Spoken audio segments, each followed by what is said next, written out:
Regularly scheduled Board of Selectmen meeting for Monday, February 3rd, 2020 to order. Charlie, would you lead us? I pledge allegiance to the flag of the United States of America and to the republic for which it stands, one nation, under God, indivisible, with liberty and justice for all.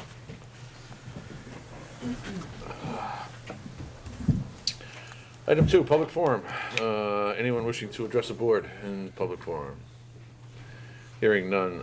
Before we move on to item 3, I'd like to add a motion to add an agenda item. We'll call it 6A, and as it relates to the half-mile acres Northern Heights haying harvesting license.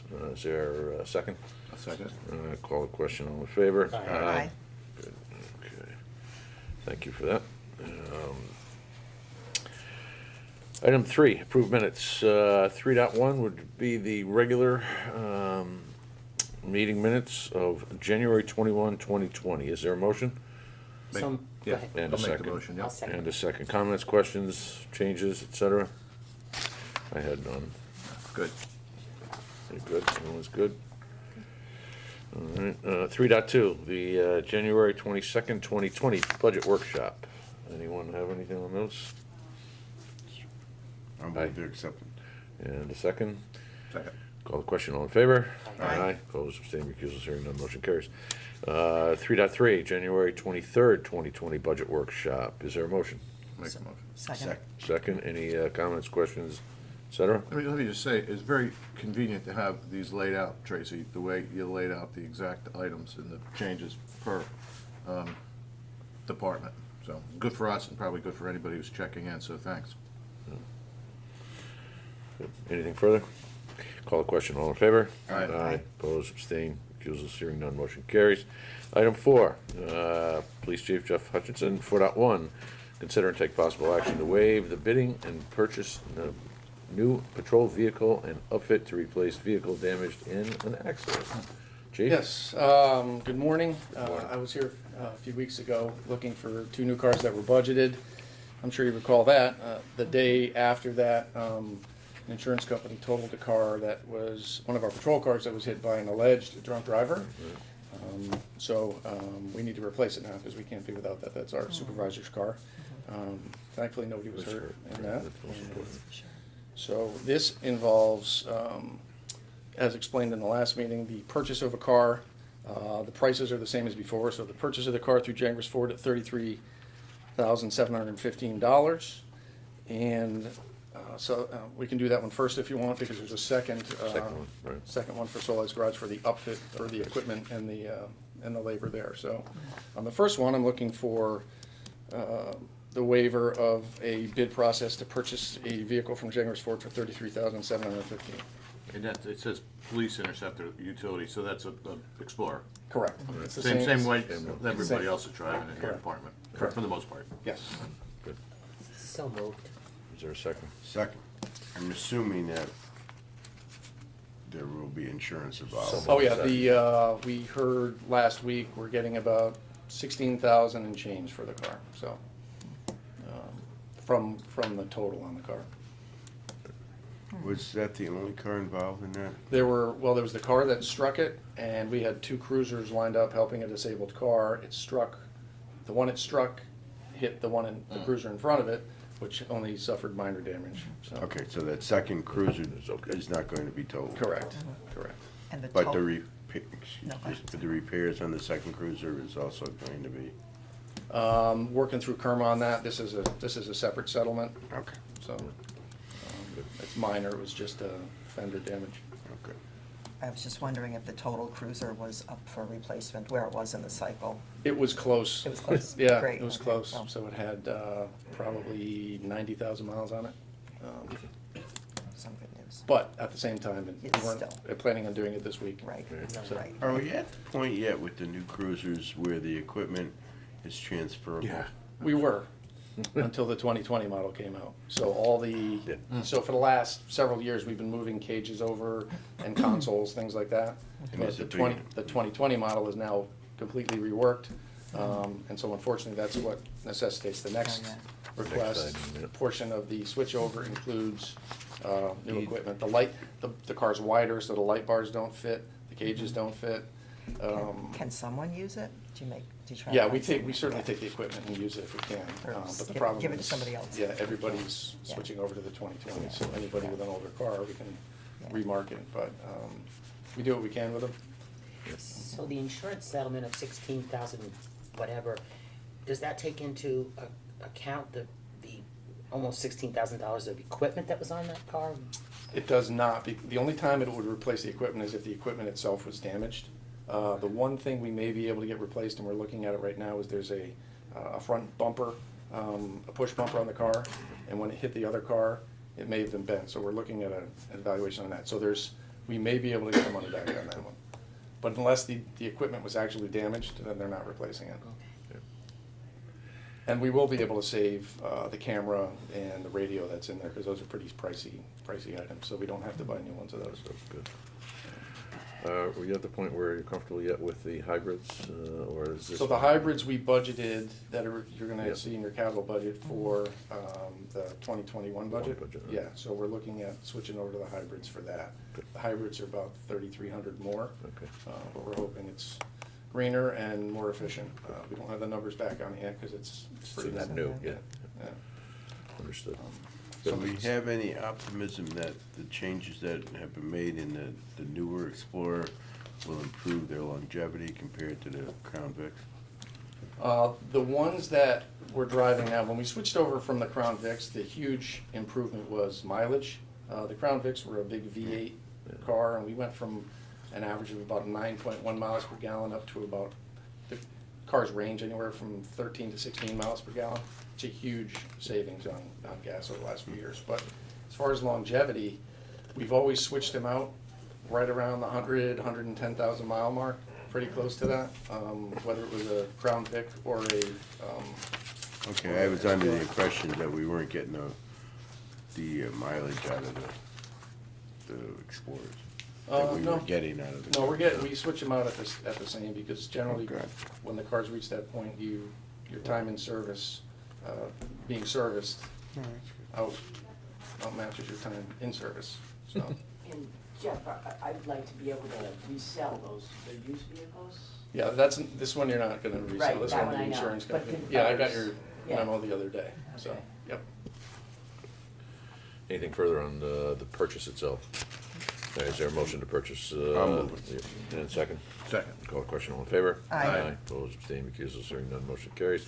Second item is the outfit from Solis Garage in West Haven, I believe it is? Correct, so that includes the equipment necessary to switch over to the new model and the labor for the upfit at $15,490. Good. Same I'll as move the that. ones I gave you before. Good. Is there a second? Second. Call the question, all in favor? Are we Oh, under sorry. control with timing as far as you're down a vehicle, so are you okay with?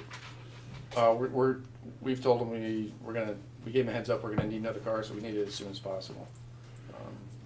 Yeah, we got a lot of cars out there, because, the good thing is we're fully staffed, and we need the cars for people to drive, So- but, we're not, there's nobody sitting in the office because they don't have a car, but at the same time, with this one down, anytime we have another one down for regular service or, maintenance or any issues that pop up, sooner the better is the answer.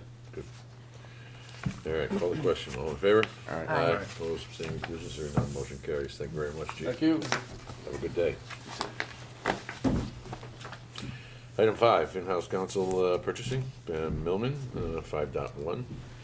Discuss and take possible action to adopt an amendment to the purchasing policy regarding uniform guidance procurement standards set forth in the Code of Federal Regulations. Pam, you want Thank to just you give us a very little much. background on that?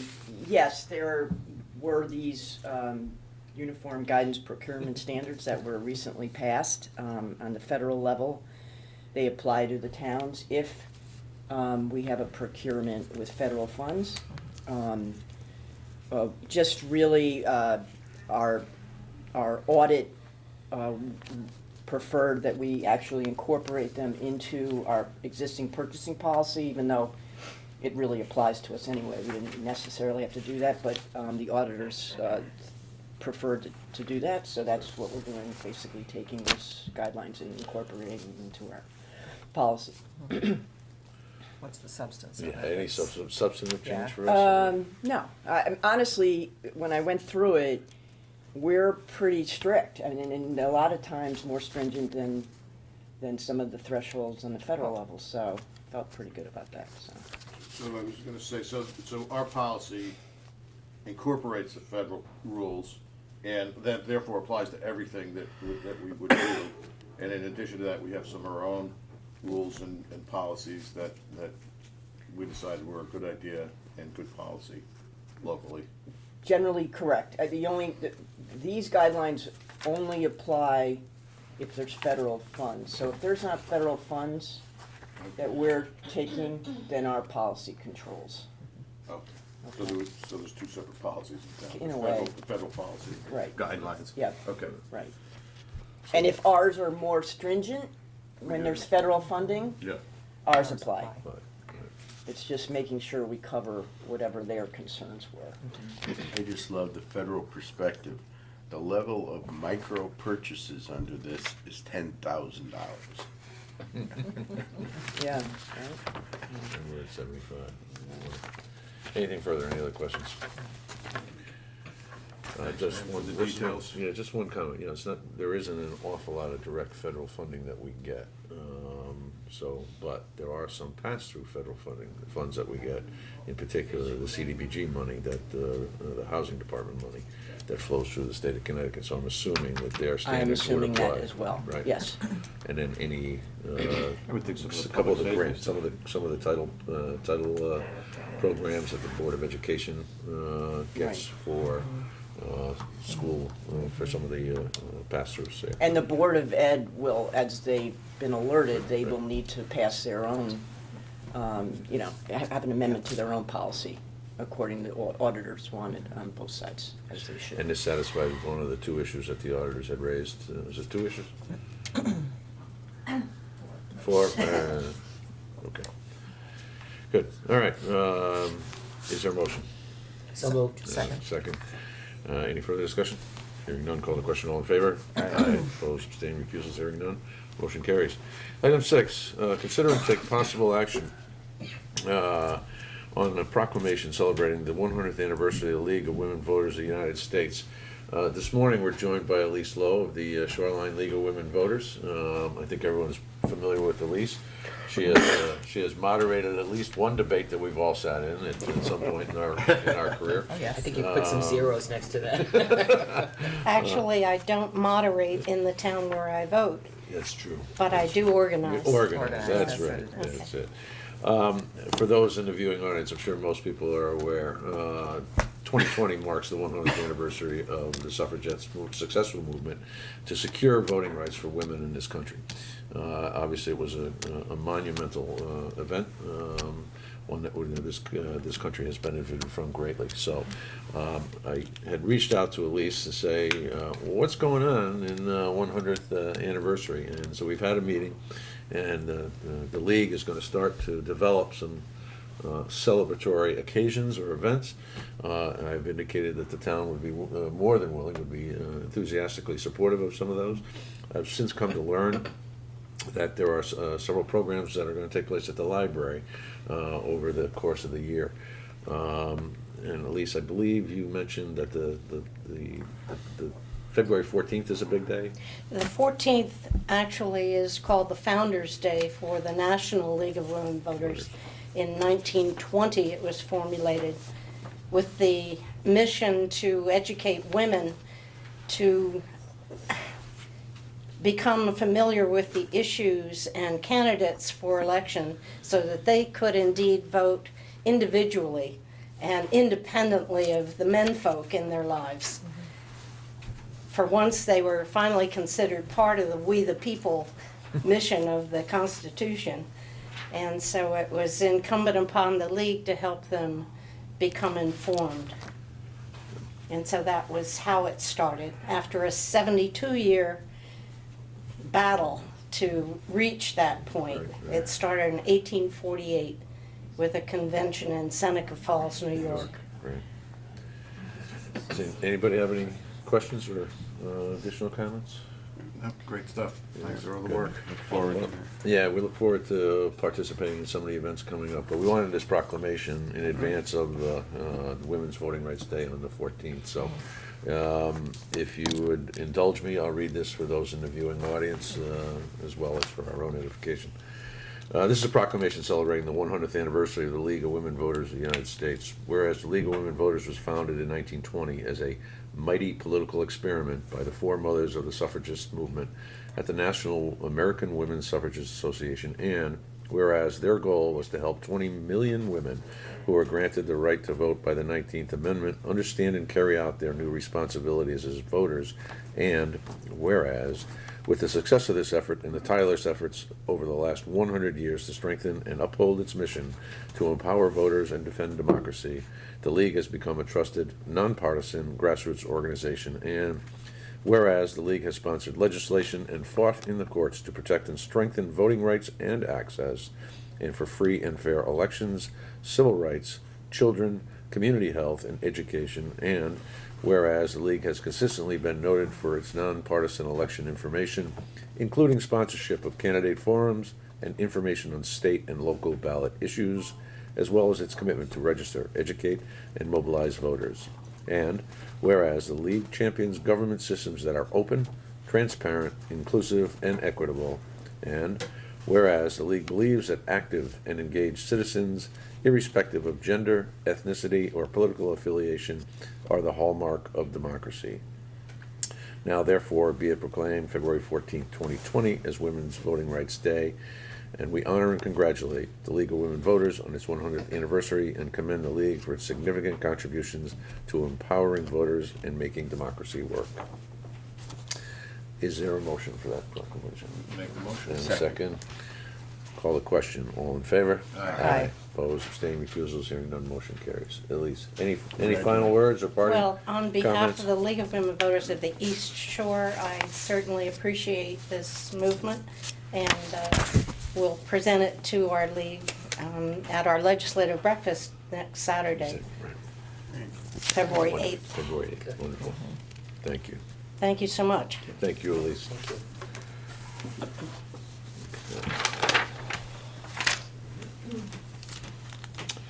All right, 6A, the item added to the agenda. I'm not sure, has it made it onto your board pack anywhere? Yes. Under new business. Under new business, Under right, 12. right. As you can tell, this is relating to the license for the harvesting and haying in Northern Heights. Unfortunately, the current contractor has been unable to fulfill the duties, largely related to some health issues that he has encountered over the past couple of years. So the commission is going to be, as the Agricultural Commission and through Kevin McGee, they're going to be issuing the attached letter. Kevin, come on up. I was just going through the action item that you're looking for us to take, so. Hiding behind the camera. Yeah. You're hiding? Come on. I just didn't. All right, as I just mentioned to the board Yep. that this is a result of a contractor being unable to fulfill the responsibilities for harvesting. Correct. And not necessarily because of their own desire, but there were some health issues Correct. related to the contractor. And so you are asking us to send a certified mail indicating that their license is being revoked. Revoked, correct, yeah. There's no controversy, they're in No. agreement. No, they've been in everything. conversation with them, they Right. kind of understand regrettably what's going on. But Right. I guess, as Matt indicated, there's health issues going on. Right, so the obvious question is, do we have other parties who are interested, and what's the process We'll for be us? going out to rebid this haying license. What is the season when does it start? Does somebody have to get in right away and clear the brush, or does it all happen when it gets warmer? Well, the major cutting starts when the grass starts growing back in beginning of June or so really is the first cutting area, and then usually end of August, beginning of September is usually a second cut of the hay. Since it hasn't been cut, there is some work that's going to need to be done to probably prep the area for this year's work. So the sooner we get a bid proposal out, the farmer or whoever corporation comes in to do it may need to do a cutting to get rid of the materials just kind of left over for the past year and kind of clear the fields and then have it so it's a good surface for them to regrow on. So there is a little bit of potential work for them, or definitely maybe see the first year's fee might be lower to reflect that. Since it's going to be more work that first year than the remaining 3 years. It's actually a 5-year contract that we do with them, so there'd be basically, so it's a 5-year contract, and we'll see what the prices come out. They basically, we did well last time, but I'm not sure if the numbers are going to go down this year or not. If it was a competitive period last time around. We were getting over $100 an acre for hay, have the areas hayed. Any other questions? Are the Hammerlands going to help? In the first letter, it seemed like, or first memorandum, what is the situation with Hammerland? Are they the ones that didn't work out, or Yes. the ones that are gonna help us out? No, the ones that did not work out. Didn't John, not work any out. others? There is, we are trying to we asked John for the past year or so, there's a area which we need assistance with some grading on the property. So we're asking them to assist with that. And I'm not sure, I've talked with Barb and there's a question if they're able to help with that part, but I'm gonna try to ask them again to see if they can help with that grading what before all the this license goes access over. conversation- The access okay, conversation okay, is all to another area utilized by another farmer on the property there, which is another topic. Any other questions? No. All right, is there a motion to authorize Kevin to issue the notice of default and notify the leaseholder that the license will be terminated as of 30 days from the date of the notice? So moved. Second. Call the question. All in favor? Aye. Aye. Opposed, abstained, recused. Hearing none, motion carries. Kevin, thank you very Okay, much. and we'll notify them. I don't know. Item 7, appointments and resignations. 7.1, act on a resignation received from Judy Sullivan from the Parks and Recreation Commission. Is there a motion? With extreme regret And appreciation. and appreciation. There you go. And a second. Second. Call the question. All in favor? Aye. Opposed, abstained, recusals, hearing none, motion carries. Act on a recommendation to appoint Jack Evans to the Park and Rec Commission for a term to expire February 28th, 2024. There is, I've recently received correspondence from the Park and Rec, Department of Park and Rec, as well as the commission, expressing some concerns about this appointment as it relates to experiences between Jack Evans in his role at the Guilford Yacht Club several years ago, it's several years ago now, right, Charlie? And I also received a series of email correspondence that indicate that we actually had to involve outside counsel in the resolution, and the previous administration, as a result of this incident, ceased all activities with the yacht club and Park and Rec. So there's some concern over the appropriateness. I was. And even the application isn't for Park and Rec. Right. So, I don't know if they're motion to table or we just let it sit pending my further investigation I and don't or feel like I comments. could vote on it today. Okay. Yeah, I can't support it. All right, so is it either a motion to table, or we're just gonna let it sit and bring it back the next time? Well, it's on the agenda, we should table it. Is there a motion to table? I'll make a motion to table. Second. Okay, call the question. All in Aye. favor? Aye. Opposed, abstained, recusals, hearing none, motion carries. 7.3, act on a recommendation to reappoint John Jagelski to the Parks and Recreation Commission for a term to expire February 28th, 2024. I'd like to make that motion. I'd like to second that. Any further question? Call the question, all in favor? Aye. Opposed, abstained, recusals, hearing none, motion carries. 7.4, act on a recommendation to reappoint Teresa Buchanan to the Historic District Commission for a term to expire January 31st, 2025. So moved. And second, Second. call the question, all in favor? Aye. Opposed, abstained, recusals, Impressive hearing. resume. Yes. Motion carries. 7.5, act on a recommendation to reappoint Michael Mancini to the Historic District Commission for a term to expire January 31st, 2025. Motion? Make the motion. And a second. Call the question, all in favor? Aye. Aye. Opposed, abstained, recusals, hearing none, motion carries. 7.6, act on an appointment of Laura Hartman as an alternate to the Guilford Lakes Golf Course Commission to fill a vacancy for a term to expire September 30th, 2022. I'll move I'll second that. And second, Enthusiastic. as would I. I'll add another second Yes. to that. Third. Good. Call the question, all in favor? Aye. Aye. Opposed, abstained, recusals, hearing none, motion carries. Charlie? it. Request for use of town property, 8. We're gonna vote the McKelney Oh, motion. Corollary. Okay, and I'll just summarize them Yeah. quickly. Use of the green for the Sarah Foundation for October 4th, 2020, or push-ups for Sarah. A sign on the green for country school tours and also for country school fair to take place on April 13th through the 17th and April 23rd.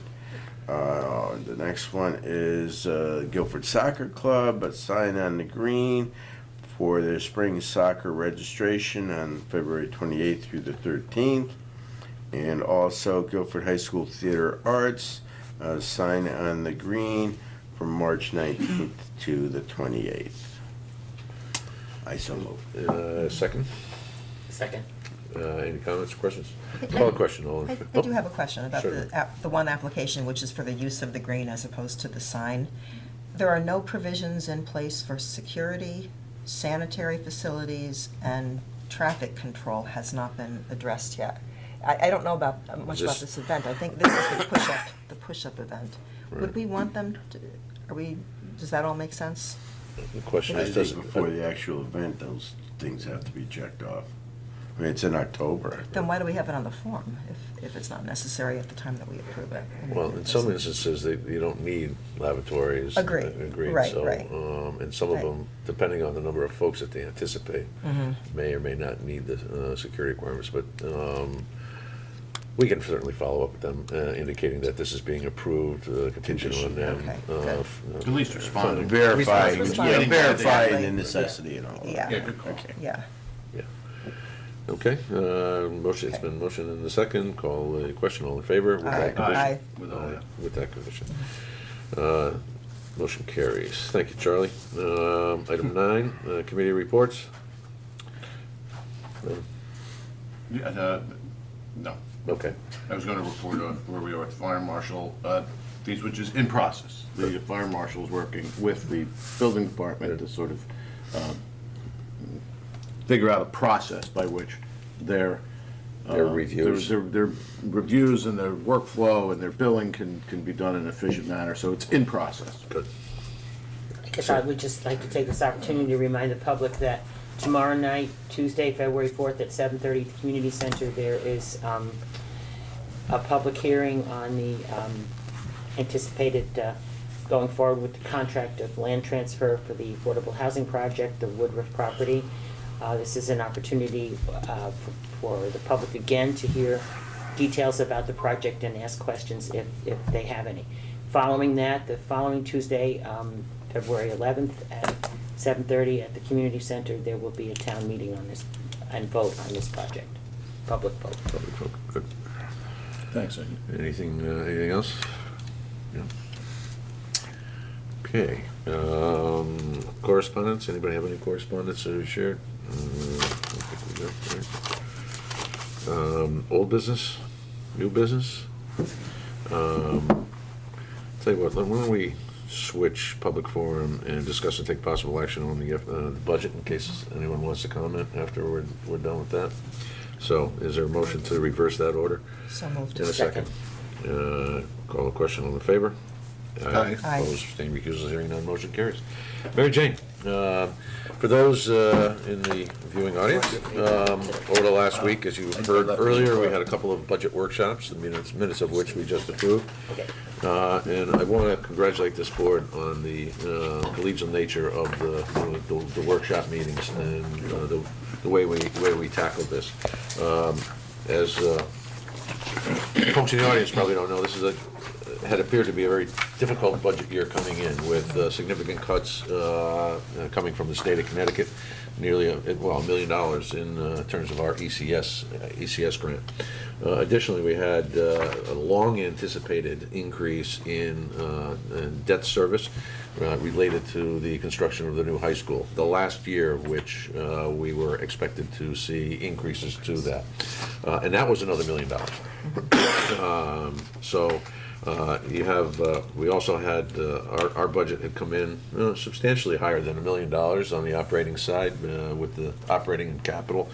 And I thought we did a great job of getting it down to a point that I believe is a good budget. It's defensible. But since the time we met on Thursday, we've also come up with a couple of other things that are going to positively impact the impact to taxpayers. So Mary Jane, I think we talked about this at one of the workshops, that Mary Jane was going to be meeting with our bond advisor, IBIC, which is now part of a national firm. Top Securities. Yep, Hilltop Securities, to see if there was an opportunity to refund some of our existing debt. As I think we discussed, we have already refunded a couple of our longer-term notes, our issuances. And last we checked with the bond advisors, which was about a little over a year ago, the market conditions were not appropriate for refunding. So, in a conversation with Bob Hartman from Board of Finance, we brought this. We started discussing this about 2 weeks ago, and decided to pursue it. And Bob and Mary Jane met on Friday with Bill Lindsay from Hilltop Securities, and came up with some pretty positive news. Right, you will hear more about it at the Board of Finance meeting on the 13th, since I'm assuming most of this, if not all of you, will be there because it's also our budget presentation. The first item on the agenda will be a discussion with the Board of Finance regarding the refunding. The refunding does not need approval by the Board of Finance, Right, because it does not authorize any new money. This Sorry. board will be approving the resolution, but we felt it prudent to let the Board of Finance know. So Bill Lindsay from Hilltop Securities will be there to make a brief presentation. And so I'm hoping to get both boards up to speed on that. And then the following meeting of this board will have the resolution to have us move forward with that. That being said, there'll be some immediate savings, anticipated savings to the 2021 budget, specifically in interest, an amount of $73,000, which is part of the packet you have here today, although there'll be significantly more savings over the life of the bonds, but we'll discuss that in much greater detail at another time. For today's purposes, you'll see that I did reduce debt interest by $73,000 in anticipation of that savings. My only personal reaction to this is great, and I'm sure there's more Thank you. and I'm sure there's more going forward as things time out. Yes. And my only comment would be to be as aggressive as we can, because I can't imagine rates going down. Correct. I mean, so the future is going, so my point would be to be as aggressive going forward and, send that message to our bond council. And everything. Absolutely. Okay. Every possible bond that we can refund this spring, we are doing. We do anticipate doing this again the following year. There I are mean, it's the certain- fixed costs are what The rules makes are it much, a wash. real but- briefly, the rules are really different now. The used to be able to take advanced refundings and kind of refund anytime you wanted, like you kind of can do with your own home mortgage. Now we have a 90-day window only. So it limits the amount of time that we can do our refunding, so it's really date-driven as opposed to interest Yeah, rate-driven, my so only to point would speak. be to be as aggressive as we could, even We if absolutely are. it's roll as much in as you can. We are. Right, that's your point. It takes into account everything we possibly can. great. Great. Can you tell us where the $75,000 is reflected on your? You'll see, next to the last page at the bottom, so it's page Yeah, I'm on the last page. Page 9. Page 9. next to the last page. Okay. Are you missing a page? Do I No, not? that's page 9. 73,000 73,000, under one. Oh, there it is. Fourth line down. Got it. because we're doing the 2012 and 2014 bonds. So And we're the sa- refinancing existing bonds. Correct. That We're that refinancing. are already out there at Correct. a certain interest rate, and our expectation is we're Cor- going, as a result of the current environment, to Correct. Charlie's point. And the net effect is about 2 million, a little over $2 million Over $2 million savings Eventually. over that period of time. Correct. It hits at a fabulous time for us, especially Well, since that- we were already anticipating a dip in our debt service Yes, next year. yeah. This even, Makes it you know, even stronger. makes it even better. So, And again, this convergence of the window of opportunity to do it, as well as interest rates being at virtually historic lows, but right, so we hope to have a bond sale in May, which is why we're pushing, Absolutely. these authorizations forward. So that window of time, 90 days, is it always the same 90 days? It's 90 days within the callable period of the bond. Oh, So I each- see. Each Okay. bond has different Different, call okay. times. Yeah. That's why we're able to do 12 and 14 right now. Okay. But, Yeah. like I said, Bill Lindsay will be at the Board of Finance meeting. If you have more questions after that meeting, he's more than welcome to come to the Board of Selectmen meeting, but I'm hoping that he would be able to answer whatever concerns you have with only coming once, but he's willing to come both times. any other questions on that? The other piece of good news, which some of us were hanging our hat on in terms of supporting the budget as it goes out, I think we all were, was on Friday we received the grand list, and there was growth on the order of 1.25%, which is a tremendous, it creates a tremendous opportunity for us in terms of additional revenue. And as I think you may recall, when we were looking at our numbers on Thursday, our target was hoping it would come in at 1% growth, and at that point, this board had indicated a willingness to move our budget forward as is, because the overall impact, when you rolled it in with the Board of Education budget, as well as our revenue budget, or shortages thereof on non-tax revenues, indicated, I think it was a 2.82% or 2.85 That's what we were looking at tax when we left increase. the workshop. And per the instructions of the board, I had some conversations with the chairman of the Board of Finance, and letting him know where we were, and he was thrilled to see that the numbers had come in where they were. Would not commit to what they're going to do because his board obviously has to deliberate on it, but felt encouraged by what he was hearing, particularly with the new number of 2.44% tax increase. And that's based on the superintendent's budget at the Board of Education. The numbers that are reflected on our summary worksheets do not reflect the final Board of Education submittal to Board of Finance. So those are their preliminary numbers, and I know that there are discussions at that level, at the Board of Ed level, about cutting some of that request as well. So I think, as you may or may not recall, I think last year we had a 2.41 or 2.42% tax increase, and given the conditions we're facing this year, to get back down to that number, I think is It's over 10% debt service, I mean. right. Increase. Yeah, increase. And almost $1 million lost in ECS. So we had hits on both sides of the budget, not just Yep. expenditures. Regarding the grand list, just as a heads up or a comment, I have gotten some feedback on struggles and questions with personal property assessments, so Right. we'll probably have some future discussion on that. Yeah, I think one thing that's been clear to me since Jen took over is being a little bit more diligent and challenging on the personal property tax stuff, including doing some audits and actually verifying, which may be uncomfortable or unfortunate for some folks. On the other hand, it may reveal that they don't have what we think they have. So I think it works on both sides. But Charlie, that's a good point. Yeah, I just got some feedback Yeah, right. that there were some substantial changes that drew questions. Questions, right, agreed. Any other comments, questions? No? No, but that was good to see on the grand list, because that's what we had talked about at the workshop. Workshop. that Yeah. We knew that some real estate was working, but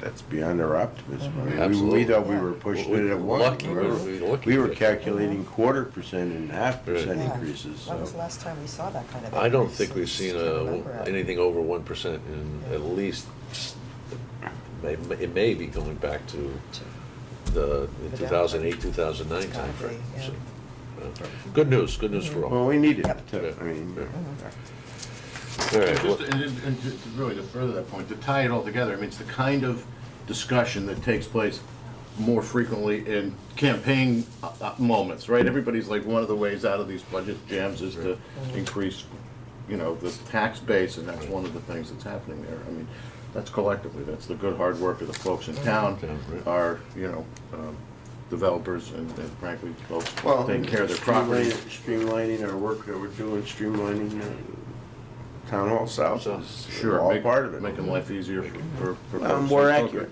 Yeah. Reflects what's going on in the industry. So it's great. all right. Why don't I take a shot at putting a motion together? Is there a motion to approve the Board of Selectmen sending along to our brethren on the Board of Finance a budget that includes an operating budget of $31,569,607 with a debt service budget that includes $10,495,185.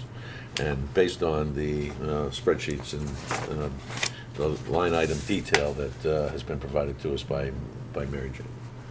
Second. Any further comments or questions? Could in your motion, could you just specifically spell out the amount of capital? Yeah, I North, did. North, Oh, debt service, I'm sorry. Total operating budget would include the capital, right? right, But typically. within that, typically, yes. I'd be happy to. So Yeah. let me amend that motion to point out that the capital component of that operating budget is $1,026,581, which, from an editorial perspective, is back up to a level we were at a few years ago, and consistent with long-held belief that we should be paying as much as we go. So, the amended motion, Charlie, second the amended motion. Second, yeah. Call the question, all in favor? Aye. Opposed, abstaining, recusals, hearing none, motion carries. Once again, I want to thank my fellow board members for working through this in the spirit that we did, and appreciate all of your input. And thanks to the Mary finance Jane. office, too. Office as well, Yeah. exactly. $94 million. That doesn't affect the final numbers, right? That's just an internal? Yeah. Okay. It'd be kind of interesting if it was. It was a Friday night. There we go. Okay. Also, I'd just like to mention the very thorough presentations from the department Department heads heads, and their ability to go back and trim when we needed them to. Good. Yeah, I think it was, if people watch the presentations, or come to the meetings going forward, I hope that you'll feel confident in these decisions, because there was a lot of time spent in the preparation of the presentation, and there will be more time spent before we get to the referendum vote in April. Good. Well said. Thank you. Anything further? Public forum, anyone wishing to address the board in public forum? Hearing none, I'll entertain a motion to adjourn. So move. Second. Call question, all in favor? Aye. That's unanimous. Wow. Holy smokes. Work shall be done. Yeah. I'm feeling so good.